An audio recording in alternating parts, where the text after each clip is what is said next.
Hey everyone, Freddy Krueger is an icon of horror, and so when he came to Dead by Daylight on the 26th of October 2017, it was sort of a big deal. Despite the magnitude of his name though, he came to DBD with quite a moderate impact. For one, Freddy wasn't even the right Freddy for many people. The Freddy we got came from A Nightmare on Elm Street 2010, the remake, and the version that made Freddy a lot less fun, and much darker and more evil. This is something that lots of people did not like about this Freddy. When Freddy came out therefore, to many he wasn't quite Freddy. This wasn't just an issue with the source material though, it was a wider issue that was present in the game as well. One key aspect of Freddy is the way he talks and intimidates, but in DBD he couldn't. Back then at least, voice lines did not exist for anyone. Freddy was also paired up with Quentin. This was an odd choice as Nancy Holbrook was considered Freddy's real obsession, and is even featured in paintings on the Springwood map, as well as in the old version of Freddy's power. Finally, the main issue was the power itself. Freddy, the unstoppable dream demon, able to manipulate and invade your dreams, was really weak. Not just slightly, but incredibly weak. Laughably weak. For a start, Freddy could not damage survivors, unless they were in the dream world. The only way you could damage them is by pulling them into the dream world, which you had to do completely manually. You could see the survivors, you could go up to them, but you couldn't hit them unless they were with you in the dream world.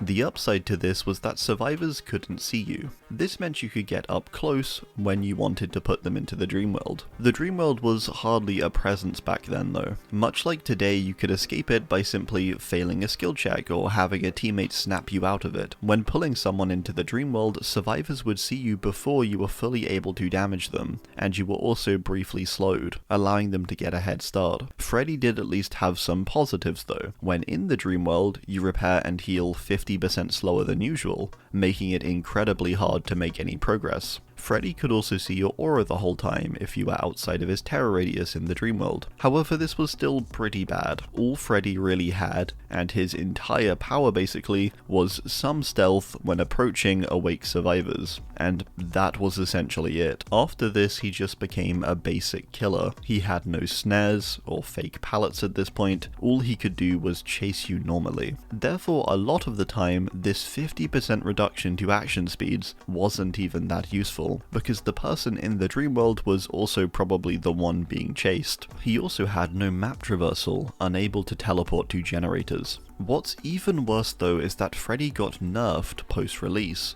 and just 2 weeks after his release in patch 1.8.0 in November of 2017. Freddy now got a 3-second long reduction to his speed after pulling a survivor into the dream world, where before it was just a 1. Survivors now had to be out of your terror radius for 10 seconds instead of just 1 to see their auras in the dream world. This meant you could sort of dip in and out of his terror radius as a survivor to remain hidden, making what little he had of an ability even worse, especially due to the fact that his terror radius was extended from 16 meters to 24, making this even more plausible and possible. This pretty much killed him post-release, and just 2 weeks after he'd come out. Fast forward to just 11 days later, and he received some quality of life changes that allowed him to attack a little faster and receive less punishment after he pulled someone into the dream world. It was hardly enough though against the massive downsides he faced. It's worth noting too that despite how bad this power was gameplay wise, it was loved in the sense of immersion.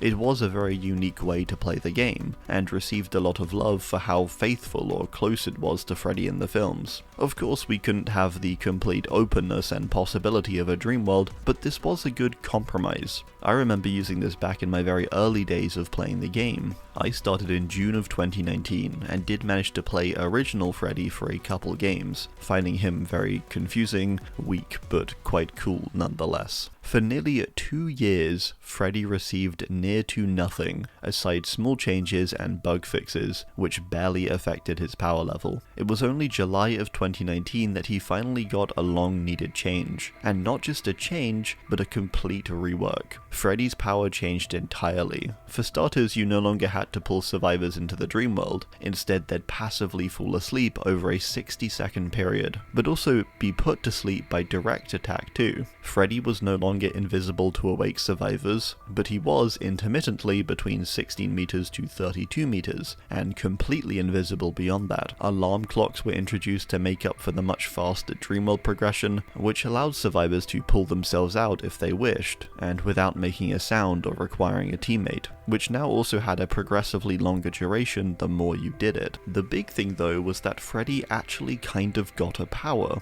Where before he was largely reliant on stealth and surprise, he actually received something to use in chase. Dream snares. Snares could be placed down just about anywhere, and would slow sleeping survivors down when they were stepped on. This allowed him a decent ability to shut down loops, and chase far more efficiently, as he could actually do something now aside just directly chasing survivors. You also got 8 of them, which was pretty solid and significant. He further got the option for a secondary ability of choice, accessible only through add-ons, Dream Palettes. Much more of a gimmick, but a cool option nonetheless. His other amazing ability and addition was that he could now teleport to unrepaired generators, and could even lower his teleport cooldown based on how many survivors were in the Dreamworld. This whole update gave Freddy a much more dynamic power, with secondary objectives, anti-loop abilities, and a map pressure tool. He went from his power being the ability to maybe damage someone with some light aura reading, into it being a fully fledged kit with a number of strong aspects. Overnight, Freddy became incredibly powerful. This new power was considered honestly really strong. Weirdly enough though, the power itself wasn't actually the reason the power was considered very powerful. It was a part of it, of course, but more so it was the add-ons. The add-ons had also been reworked, and some of them were sort of busted. The most notable were swing chains and jump rope. Together they helped to form one of the most hated metas and killer builds of all time, Forever Freddy. A build which allowed Freddy to forever keep you within his games. The core of this build was both swing chains and jump rope, but typically included other powerful perks at the time too, such as Old Sloppy Butcher, Thanatophobia, Hex Ruin, and more. Swing chains provided a 12% action speed reduction to survivors in the Dreamworld, and a 3% one to survivors out of it. Jump rope did the same, just with a 9% reduction to survivors in the Dreamworld. This meant together they reduced action speeds, such as repairing, healing, or cleansing, by 21% all of the time you were in the Dreamworld. With new Freddy, with his reworked Dreamworld, and mechanics which basically forced you into the Dreamworld, this was basically the whole time. Rarely were you out of the Dreamworld for very long. This meant your games had a near permanent 21% reduction to all action speeds for the entire match. At the time too, other action speed reduction perks, such as Sloppy Butcher and pre-nerf Thanatophobia existed, making it genuinely difficult in some cases to heal at all and repair a good portion of the generators. It was called Forever Freddy for a reason. A combination of his very powerful passive Dreamworld, his new snares, his busted add-ons, and the ridiculously strong perks at the time made this a very menacing build, and one which will go down in DBD history. He remained in his incredibly strong state up until December of 2019, when he received some much needed nerfs to his add-ons and the Forever Freddy build. Swing chains dropped from 12% to 8%, and jump rope from 9% to 4%, still a 16% reduction when paired together, which is hardly anything. These nerfs really didn't do much. Freddy remained good. He really thrived during this time still. He became debatably the best killer in the game during this period, from his rework in July 2019 all the way up to his huge nerf in May of 2021. I would go so far to say, as for the average player, he was the best, better than Nurse even, and I placed him as such in my first ever tier list I made, with him being at number 1. He had a lot of benefits with his much more passive Dreamworld buffs, his strong anti-loop snares, and with an incredibly busted build that slowed the game to a halt, and more than anything, he was also just really easy to play. He was incredibly easy to understand, and incredibly easy to use. You could do well with him with very little knowledge of the game, compared to someone like Nurse, say. But all of this came crashing down. In May of 2021 came patch 4.7.0, and Freddy was destroyed, to put it lightly. Freddy now moves slower when placing snares, making his anti-loop far weaker, and in some cases almost ineffective. His snares dropped in number from 8 to 5, and survivors now gained a 30-second grace period after using an alarm clock, allowing them to stay awake for longer. The biggest blow to Freddy though was the complete removal of his Forever Freddy build. Swing chains became an add-on that made the footsteps of survivors in the dream world 50% louder. Jump rope became an add-on that made the grunts of pain of survivors in the dream world 50% louder. Both lost their action speed reductions completely. Forever Freddy was dead, and with this update, so was all of Freddy.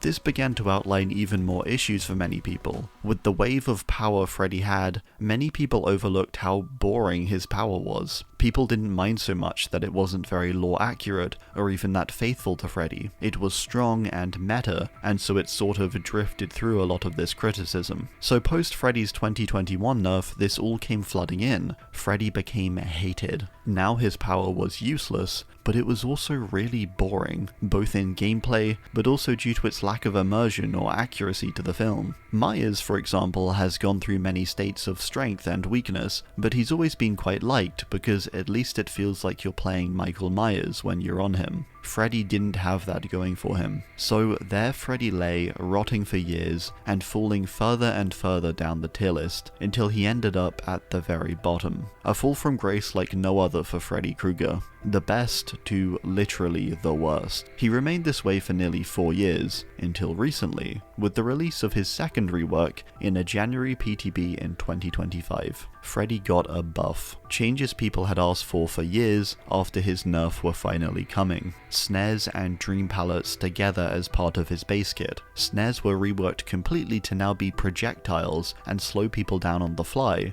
making it not just anti-loop, which people didn't like all too much before, but now a much more active chase power that you had to aim. Dream palettes now had an ability to explode when triggered and could even injure survivors. Not only this, but now you could teleport to completed generators, as well as healing survivors in the dream world, allowing for much more intensive pressure and map control without being unfair. Healing survivors were now also revealed with Killer Instinct, providing useful information too. All this and a complete rework to how sleeping progression acts as well. This rework made Freddy faster, more dynamic, and slightly more faithful to A Nightmare on Elm Street. It also allowed him to catch up with the times after being thrown to the side so long, and honestly, losing pace with the game in some ways. I don't quite think anything will ever top the original Freddy version, who felt the closest to the films in design, but this Freddy definitely feels closer than Forever Freddy did, or the ultra nerfed Freddy, who felt laughably weak. This Freddy feels balanced between gameplay and immersion,